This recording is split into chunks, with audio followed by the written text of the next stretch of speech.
नमस्कार, मैं हूं आपके साथ मेघा जैन। आइए नजर डालते हैं आज की कुछ खास खबरों पर। केंद्र और हरियाणा सरकार ने प्राकृतिक खेती को बढ़ावा देने का अभियान शुरू किया है। आज हम उत्पादन बढ़ाने के चक्कर में खेतों में अंधाधुंध खाद और कीटनाशकों को प्रयोग कर रहे हैं।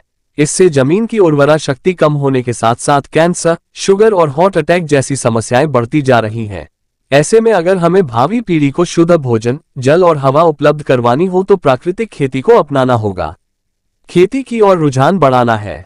इस अवसर पर किसानों द्वारा प्रदर्शनी का आयोजन भी किया गया।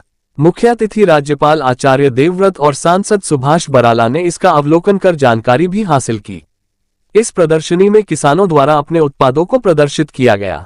टोहाना से अमित कुमार की रिपोर्ट। कई बार कि किसान को उस समय की सरकारों ने जरूरत के आधार पर आधुनिक खेती के रास्ते पर चला तो दिया, उसके ऊपर दौड़ा तो दिया, उसके कारण से किसान का उत्पादन तो बढ़ा। उस समय धान तो बहुत थोड़ा होता था, गेहूं होती थी, बाजरा होता था, कपास होती थी, मूंग होते थे, मोठ होती थी। अपने खेतों में, अपने आसपास के खेतों में इस प्रकार की खेती होती थी। सन होता था, गन्ना तो था ही, लेकिन धीरे धीरे करके उत्पादन बढ़ाने के चक्कर में आज मान्यवर अभी रेस्ट हाउस में पूछ रहे थे कि आपके क्षेत्र में कौन सी खेती होती है। मैंने ये जितने नाम गिनाए इनमें शायद छूट गए होंगे। मैं कहती सारी प्रकार की खेती हमारे क्षेत्र के अंदर होती थी, वो पूरे हरियाणा में ही होती थी।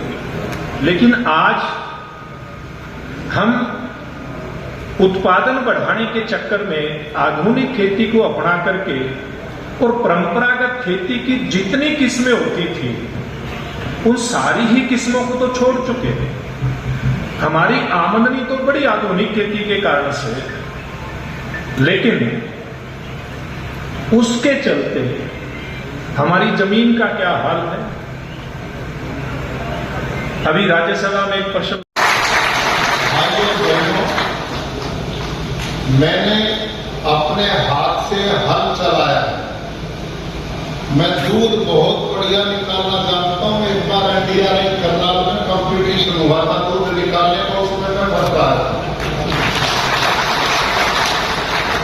तो मैं पशुओं का पालन, खेती बाड़ी, हाथ से कश्ती बहुत बढ़िया भी चलाता हूं।